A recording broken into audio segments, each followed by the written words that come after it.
I'm Keith Kreisher, the Executive Director of the IoT M2M Council, or IMC, and I welcome you to the IMC's conference program being recorded here on the CES 2022 show floor in Las Vegas.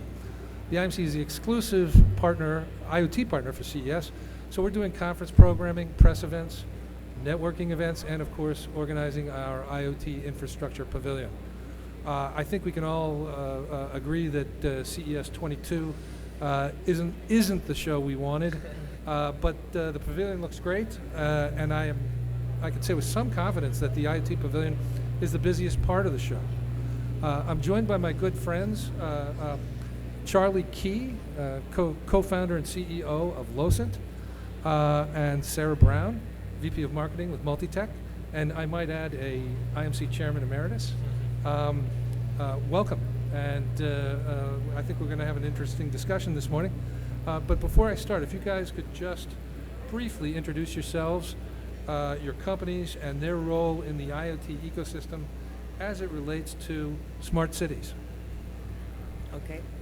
Start with you, Sara. Why not? Okay. I'm Sara Brown. I'm Vice President of Marketing at MultiTech, as Keith said. And MultiTech manufactures sensors and communications hardware for the Internet of Things, including, but not limited to, smart cities. So we're really at the edge of those connections and bringing in the data from its source, wherever that resides. And I'm Charlie Key. I'm co-founder and CEO of Losant, and we really sit above that hardware layer and above the connectivity layer, providing the application enablement platform. So what does that really mean is we're providing the software to gather the data, process it, and deliver it back to the consumers and users of that information and meaningful applications and solutions. So there's a lot of different ways we're looking at the smart cities space and the world that we kind of live in, and helping develop those and deliver those applications. Great stuff. The topic for this session is how sensors are becoming ubiquitous and being used to monitor, well, everything. From roads to bridges to first responders to lighting systems, all things managed by cities. How are these things being implemented, and what can we expect to see moving forward? So yes, there are sensors to monitor just about anything that you would like to monitor, and they're being deployed in all kinds of different ways in cities. Cities are interesting in that any kind of IoT application you can imagine exists in that space, right? So they maybe are monitoring utilities, maybe they're monitoring buildings that are owned and operated by the city. They're operating fleets. So there's all kinds of things to monitor, and certainly for anything you want to monitor, there's a sensor available to do so. So I think the real challenge comes when you start collecting all that data from sensors.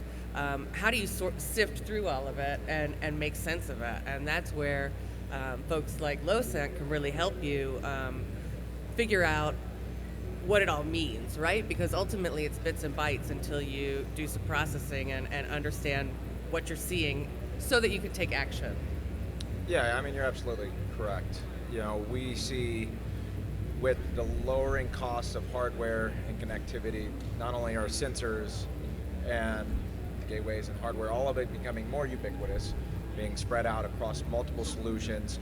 We're really seeing the deployments speed up to some extent, and I know we're going to talk about many different subjects in this conversation here, but with the big pushes from the infrastructure side, as from a country, from a government standpoint, from funding, it's only going to make it increase exponentially.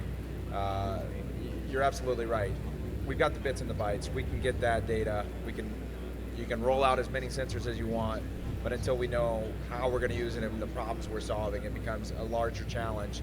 One that, honestly, I don't think most of our cities are equipped to handle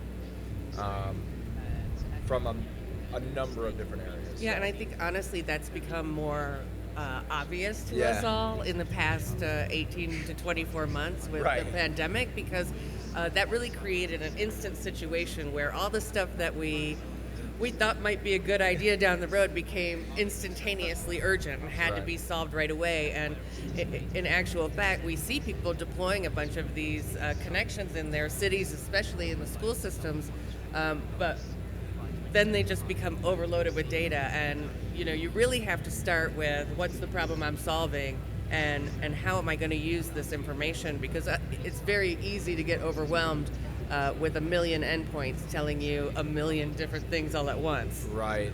And understanding not only which of those endpoints are giving me useful information, which ones are not giving me useful Right. information, and then as a city and a government, how are we going to actually store this? How are we going to actually use this? Who do we have inside of our offices on our payroll that can actually use this information in order to do that? And that's one of the reasons companies like yourself and we exist is we'd like to think of ourselves as experts on some aspect of this overall world. We hope so for We the hope- viewers. we hope so. Sake. And that gives us the opportunity to help these different parties inside of the organizations, inside of the cities, useful resources in order to try to pull these things together. Right? So that's a big thing that cities need to get better at, Yeah. is being able to utilize the different people that are in this panel. Yeah, and I think looking ahead to sort of the rest of 2022, we're still only in our first week of the new year. Yep. I think we're going to get over that initial shock where we jumped and we started deploying a bunch of stuff to deal with the pandemic, and now we know what we didn't know when we started that in March of 2020, and we're going to start to see people rationalizing it and really starting to get more value Yep. from those connections. Hey, you guys may not consider yourselves to be experts. I certainly consider you to be experts. Nobody, even the experts, don't have a crystal ball when it comes to COVID times. Right. What do you guys expect, sort of more specifically, to see coming in 2022? What can we expect to see more of? What can we expect to see less of in terms of smart cities, IoT applications? Well, I think one thing that everybody's looking at is funding. One of the biggest challenges to smart cities deployment has been that most municipalities, in fact, all municipalities on planet Earth, and any local government are operating on constrained budgets, which is good for us, the taxpayers, but maybe not great to getting a whole bunch of new expensive stuff deployed. Yeah. But now there's some funding, there are some government grants, there's all kinds of programs, at least in the United States, that are opening up some of that funding, which will reduce that barrier in 2022. I think the other challenge is going to be an even more important barrier that I see in smart cities is citizen engagement. I Right. think, and maybe this is, again, a U.S.-centric perspective, but we value our liberty and privacy as American citizens a lot, and I think there's still a little bit of reluctance to have everything around us monitored all the time, even with the pandemic and contact tracing and all that stuff, which is very good. So I think the big challenge that once we've got the funding handled, the big challenge for municipalities going forward is going to be rationalizing that data and proving that it's a positive outcome, increased services, good things for the citizens who are funding it. Yeah, I agree. I agree wholeheartedly. When I look at specific areas, especially for 22, obviously we have this pandemic that we continue to have to fight one wave after another, and there are a lot of things from a municipality and from a government standpoint that we can do, from a health and safety standpoint, from a contact tracing standpoint, from an occupancy standpoint. All of these are different ways that IoT is going to be a part of what those solutions come together as. I think one of the big things is governments really need to understand what they need from their cities in 2022 to fight the next pandemic, to fight the next wave. And a lot of it is going to come around remote monitoring, remote understanding, which then again we get into the privacy concerns from PII, and, all of the things that we're seeing pushback as social media continues to push forward from a data standpoint. It's a give and a take. And the other challenge is, for the good and the bad, our governments, our cities are run by people. Their jobs are paid by as part of that funding and part of that budget. And it's really hard for us to use the value as we're going to help be more efficient in those human operated components. You know, it's really hard to say that that's going to be the correct outcome, especially as a government, as a city, as a mayor, city manager. So we've got to find out where that value is in enhancing our people and enhancing not only the citizens, but the government workers across our utilities, across our water, across our government buildings. So that it's a compounding challenge. Yeah, and I think just to add to that, I think the other thing you see as a result of that is some silo building. Yes.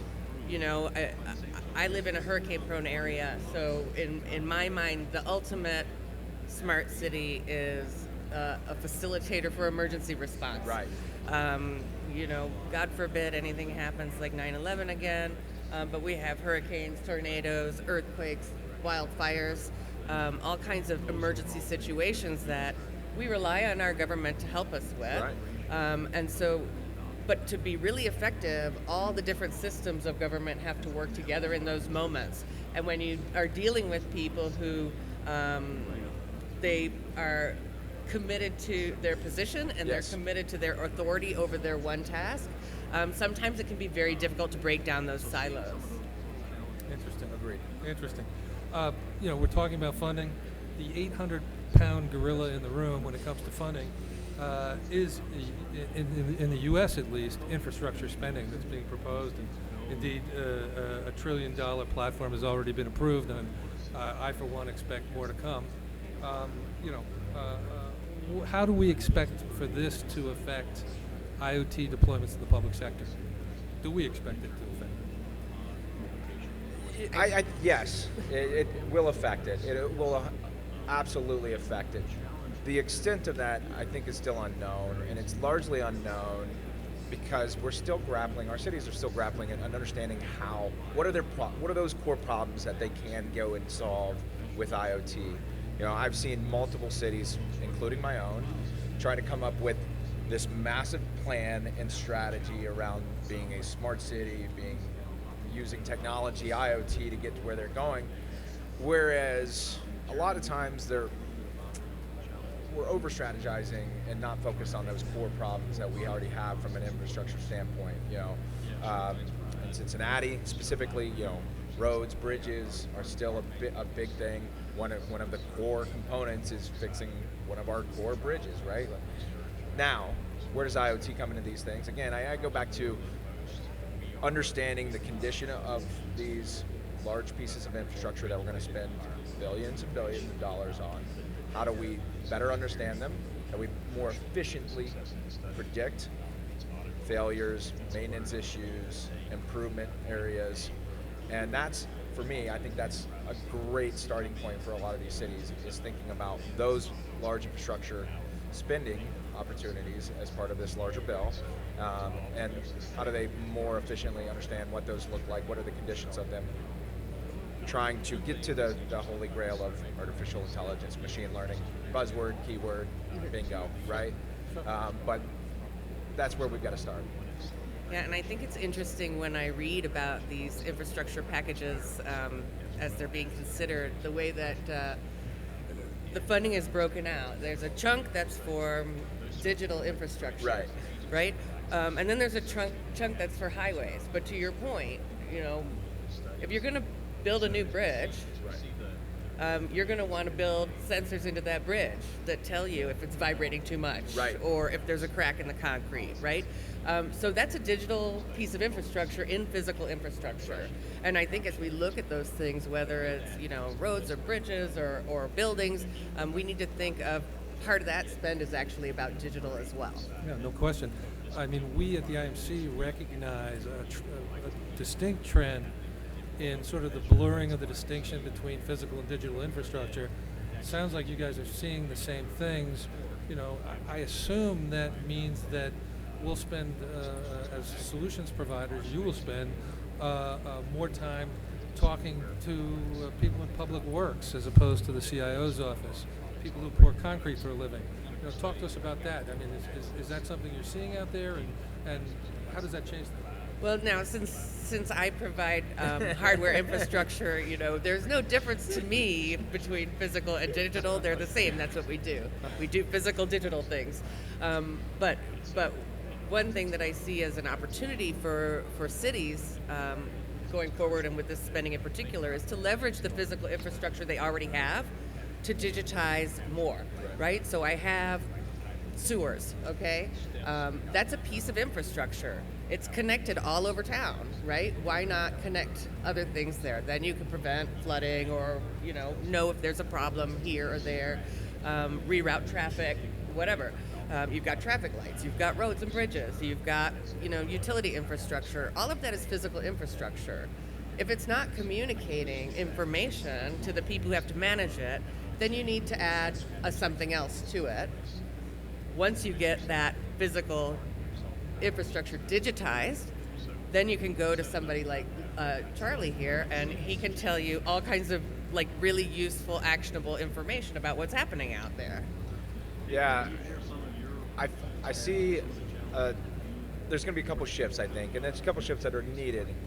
City managers' offices have a lot of challenges in front of them, right? They need to manage the city, and part of that city is from the physical infrastructure, but it also is the digital infrastructure. And it sounds like for the first time in a while, they're going to actually have some federal funding to help them do that. Yeah, and I think part of what has to happen in these offices is they're going to need more people inside that understand more than the concrete and understand more than core buildings, and understand where these components come together and where that data is going to flow and how it's going to get used. And I think that's an area for me that makes it a tough sell in a lot of these cities right now, is they don't have that core organizational infrastructure to do that. Right. And so that's where a lot of this education is going to go, and a lot of the pieces are going to come together. So those are all people you're going to have to sell to. You're going to have to understand. You're going to have to be able to have the conversations. That's a great segue, Charlie. How does that make your jobs tougher as solutions providers? I mean, I'm assuming there's more of an educational role to play. Oh, absolutely. We're definitely having to do a lot of education, but I think, to your point, some of it is organizational infrastructure, and we can be the best technologists on planet Earth, but no manager is going to come to us and say, how should I be managing my organization, right? True. And that is a real challenge, and I've spoken to CIOs and city managers all around the world, and this is their big problem, right? They're the CIO, but they don't have authority over the people who are running the school system or the people who are managing their roads and bridges. So there's no upfeed to do the umbrella work of saying, how do all these pieces come together? So we can educate about it. We've been doing it for a while. I get tired of it, losing our breath kind of talking through it, when the fact of the matter is it's an organizational structure issue today. Will it always be like that? I certainly hope not. I think it can be overcome, and that the CIOs I've spoken with in the past couple of years are seeing it. How do you get over the political hurdle? And that's, whether it's citizen engagement or the internal politics of municipal departments, really the technology exists to solve these municipal problems. Although it is complicated. It can be complicated, but it's really a political problem. I mean, where there are people, there are politics. We had a great conversation with the mayor of Fremont, California last night, and it all wrapped around, you've got this relatively complicated technical solution, and you've got a relatively complicated sourcing issues within cities. Yeah. So you've got a complicated buying process for a complicated product. I can't say we came up with any answers to this. I was going to say, if you come up with them, please let us all know. Yeah, we try to achieve some synergy with partnering across the value chain. We see people on both ends of that value chain kind of trying to expand their footprint and bring more of those pieces into a controlled environment so we can make it a little simpler. It's a known issue. Have we solved it? No. I think there is a growing community of integrators and service providers who can do that. Yeah. The interesting thing to me is the people that municipalities call on are not always the people who are knowledgeable about what we do. 100%. They're because it's not all new technology, but it's a new realm for these groups and the municipalities. They don't know what questions to ask, and that is anything. One of the most important things is helping them understand what questions do they need to ask, and then they can start to figure out who they need to ask those questions to. What we don't know is the biggest problem.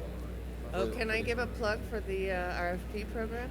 Yes, and in fact, I was going to say, we kind of look at that as something we can help out with. I mean, we're here at this venue.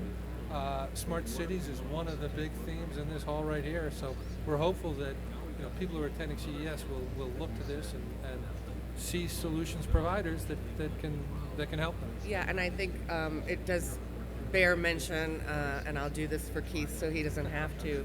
The IoT M2M Council has put a lot of work into helping educate people who are newcomers in exactly that. What are the questions I need to be asking? Right. And you can access that information on their website, iotmcouncil.org, and Thank you, ma'am. and gain access to a really comprehensive list of questions. They don't all apply to every problem in IoT, but all of them are useful for some problems in IoT, right? And if you really are starting from scratch and you're not so sure, the boss said you have to do something about this, that's a really great place to start and get educated about what are the things you need to be considering going forward.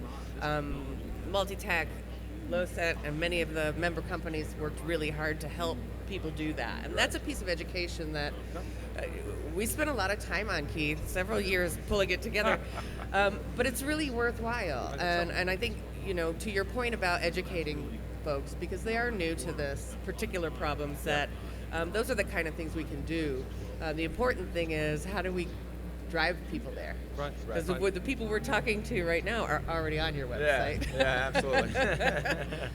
Well, we do get 300 new members a month. So. Right on. I want to shift gears a little bit and talk about security. Okay. Everybody knows about DOS and ransomware attacks. I'm kind of assuming what we're seeing right now is the tip of the iceberg. Right. In no vertical market, is security more important than in the public sector, where critical grids are in play. What are the increasing security requirements? What should people know? I look at it a couple different ways. First is understanding what needs to be connected. That's an important question and a choice to make. And maybe even more important is, okay, even if we want to know what's happening with something, that doesn't mean we need to be able to control what's happening with it. And so there's these multiple levels of understanding what needs to be connected, how does it get connected, are we just reading data, are we writing control back, and there's a lot of infrastructure that you should not be able to remotely control in these situations. And so that's just the strategy around the security. Now obviously there are everything from the hardware to the software, to communication, to encryption, and all of these different components. And again, you need a PhD to understand, all of the pieces that you've got to kind of put together. Now, hopefully, look at companies, hopefully like Losant, MultiTech, and other companies in the ecosystem, and they're getting you there. They're getting you there on their components. They understand that what they need to do in their world from a security standpoint. So they're able to walk you through those components, and they stack up, and you build a better security profile. But you've got to start with, go back to the problem solution, right? Go back to the problem, understanding how we can solve that problem, and try to keep our risk vectors low around that problem and that solution. So, it's got to start with really truly understanding the components of the infrastructure, the problem we're solving, and how we reduce that. Yeah, I think the interesting thing to me about security is that it's a moving target. The minute we patch something up so that it's more secure, somebody out there is going to figure out how to break into it. So I think one thing you really need to make sure is when you deploy any kind of connectivity infrastructure, you have a way to reach out to it and touch it after it's out in the field, wherever that might be. That's super important to make sure that you're up to date and you can maintain adequate security throughout the life cycle of these assets, because these are not assets that are like your cell phone that you keep for 18 months and then upgrade. These are things that are going to be out there 10, 15, 20 years. If you don't have a way to reach out to it down the road, you're going to have a problem. But I really like your idea of, do I really have to be able to, is it a secret? Yes. Is it a secret that it's 65 degrees outside right now? Do I need to secure that piece of information? Probably not, right? But there may be other things that you do need to secure, right? The other thing is when you're dealing with connecting physical infrastructure like we were talking about before, how do you physically secure the device? I mean, I had a conversation just yesterday with someone who was saying to me, I need to make sure that nobody can actually enter this box and screw around with that, right? We actually had an application near where I live. The Department of Marine Fisheries wanted to measure how many shrimp the shrimp boats were taking out of the water at any given time. Well, the shrimpers didn't really like being monitored in that way, so they took their device that was provided by the Department of Marine Fisheries and they poured salt water all over it, right? Yeah. I mean, those are the kind of physical security things. Well, it totally hosed the solution. Right. So we had to figure out a way to protect it from that, because physical security can blow up your infrastructure just as bad as data security can. Right. What are some of the trade-offs with increased security? I mean, what can people expect to see in terms of cost, performance, speed of deployment? I think there's a cost associated with ongoing security of these assets that people are not totally aware of or prepared for. And they probably need to be educated potentially more about that. Yeah. But I think the other trade-off that we see people weighing, and it's like that temperature application. Is it a secret? No. Do we want it to be secure data? Of course we do. But if the point of it is to tell your residents that it's 65 degrees outside, you need to make it accessible to them. And so the accessibility, kind of usability part of it and the security part of it are a little bit at tension. And so that's where you have to decide, what is this data and what does it mean and who needs to access it and how. And then you can figure out just how secure you can keep it, but still make it usable. Because especially if you're going to overcome that citizen engagement issue I brought up before, you need to make this stuff transparent to your citizenry, make it useful to them so that they feel good about you monitoring the temperature at the end of their driveway. Sure, makes sense. Yeah, absolutely. I mean, I agree, across the gamut there. The security components become very important as you move up and down the stack. The cost, it is just more costly. Increasing security is just a heavier, expensive cost, both from manpower to the actual cost. It takes longer, it's more complicated. That doesn't mean it's wrong or the incorrect thing to do, but at some point you can overcomplicate it and circle all the way back around and make it insecure. Right? So there's this fine balance of providing that correct amount of security and not opening yourself up for something else. If you put a distributed ledger on everything, that's going to gum up the works, no doubt. A little. Right. Okay, again, shifting gears just a little bit, the value of IoT is in the data. How is the public sector doing with managing their data now, and how will some of these buzzword technologies, AI, machine learning, edge compute, digital twin, data exchanges, how will some of these affect, or hopefully improve how city managers might be able to do that? Talk to us about what's going on now first, Joe. Yeah, I've seen several municipalities, cities being pretty good at getting the data someplace. You know, your data warehouse, data lake, data swamp, whatever you want to call it, right? They're getting it someplace.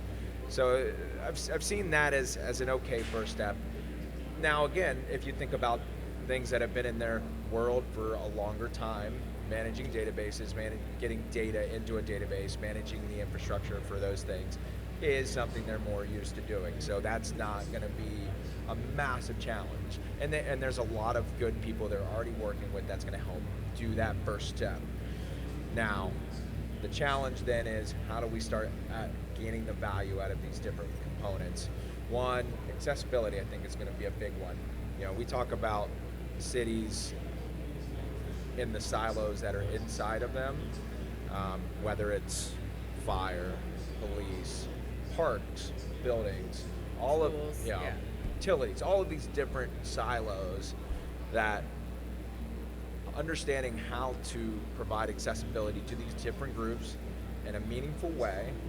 And then the next step is, what are the tools that we layer on top of that to provide them with hopefully a usable way to build solutions, understand the data, gain value out of it, solve their problems. Again, focus on their problem, start small, focus on the problem, you can solve it. And then, we're many steps down the road here, we can start thinking about what's that next step from a predictive nature, from an AI standpoint. You know, are we trying to predict when our infrastructure, physical infrastructure, is going to break? You know, are we trying to manage energy across all of our government buildings? Are we trying to understand occupancy in certain areas? Lighting, you know, lighting's a big thing. One of the biggest keys to keeping crime down in any part of a city is lighting, and understanding if that is not only if it's off now condition, understanding, predicting when it potentially could go out and the causes of that. And so we're going to see those things. That's kind of the journey I see us moving in these cities is, you know, obviously they want everything, all AI, everything. You know, they want the city to run by itself. Now they actually don't want the city to run by itself, but you know, that's where they want to go. We can slowly take these steps to get there. I think it's going to be really interesting. My daughter's a freshman in college, and hers is they call them the digital natives, right? Which, sadly, we are not. Well, let's speak for you and me, Sarah. Okay. Okay. You know, but I think it's going to be really interesting as she and her peers come of age and enter into adulthood, because they really will demand a lot more accessible information. And I think that is going to be ultimately the push that gets us from here's where I keep all this information in this database to here's how I translate that into action and report out to the citizens the value that they're getting from that. Because I see her and the way that like her whole expectations about how life should work are so different from mine. It's really remarkable to watch. And I think those are going to be the folks when they start owning homes and sitting on city council and working in municipal government themselves, and paying their taxes, of course, as we all have to do eventually. You know, I think that's when you're going to start to see a real push to get the next steps accomplished. Yeah. Yeah, absolutely. Let's talk about connectivity. Networks, there's a lot of alternatives out there, a lot of things that, you know, may not be so new to us, but are surely new to city managers. Talking now about low power wide area, where you've got lower costs for lower bandwidth and performance in some ways, not in others. But there's, I would turn to you for that, Sarah. You know, your experience with Lora and, you know, the alternatives to Lora, the traditional bandwidth alternatives. Yeah, there's a lot of connectivity options out there, and I see ultimately a city, a single building like the one we're sitting in right now. Any physical space is ultimately eventually going to be a hybrid network environment. Okay, we're going to have Wi-Fi I logged on some iPads in my booth this morning and found there are like 35 Wi-Fi access points I could connect to from that one spot in my booth. So there's a lot of Wi-Fi happening here. We've obviously all got our cell phones with us, connecting to LTE networks or maybe 5G at this point.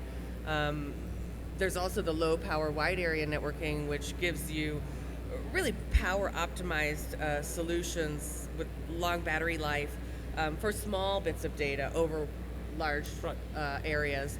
Then there's Bluetooth.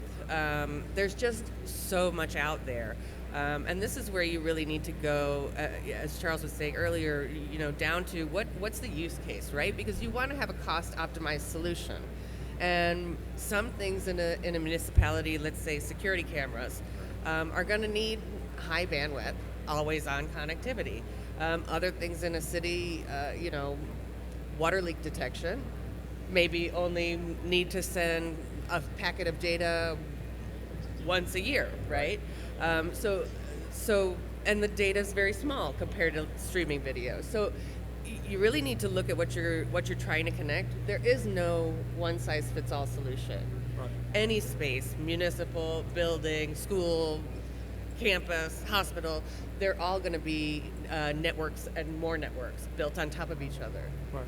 And to that end, LEO satellites Yeah, being kind of the opposite end of the spectrum in some Oh, ways. Absolutely. I mean, again, it goes back to, I think about it as layer. Yeah, it's you're going to have layers of networks, and most large, a campus like this even, right? You're going to need multiple networks optimized for the solution. Satellite being one of those. I mean, we've seen over the last year, Elon Musk start to, play in the satellite world. We've seen Amazon start to play in the satellite world. These are cost-effective, wide area networks, obviously, satellite base, Ubiquitous. for very remote areas. Now, is a city going to need that in some cases?